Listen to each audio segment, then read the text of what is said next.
Hey, greetings all.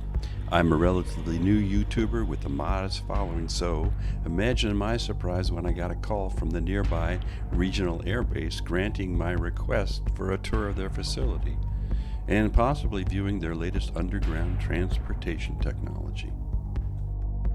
So, with camera in hand, I headed north out of Los Angeles. My destination was deep within the Mojave Desert and only a short distance from Death Valley. As you might suspect, the base was heavily guarded and considered off-limits to the public. The main port of entry was through a disguised, dilapidated barracks building. I passed through security in the barracks and was led to a camouflage bunker behind the building. Soon met by a military escort who was to be my guide for the duration of the visit. My escort led me down a series of tunnels to a bank of elevators. Along the way, we passed a tunnel that had been entirely demolished.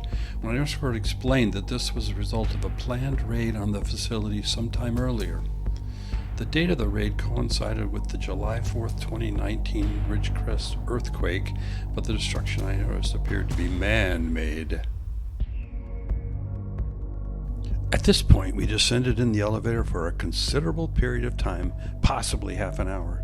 My escort said that we had just passed 1 mile below the surface. The elevator door opened and we quickly boarded a magnetic levitation or MagLev train. MagLev trains get their name because they use magnets to levitate the train slightly off the track. Thus, friction is reduced and the trains can attain phenomenal speeds. Our train left at precisely 1 p.m. Within minutes, we had accelerated to Mach 2, which was the speed reached by the Concorde in its flights from New York to Paris in years past. We flew through a seemingly straight tunnel 1 mile beneath the Earth's surface on our way to Denver Airport.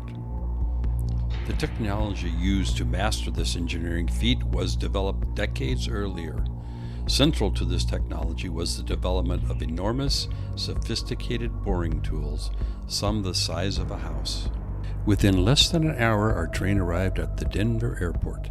From there, the tunnel branched with a separate train running to Dulce, New Mexico, stopping only at Cheyenne Mountain in Colorado Springs along the way. Our train would continue on to the Greenbrier Hotel in West Virginia and then on to Washington, D.C. The trip to D.C. would take an additional 3 hours. We disembarked in Denver and explored the rabbit warren of tunnels beneath the airport.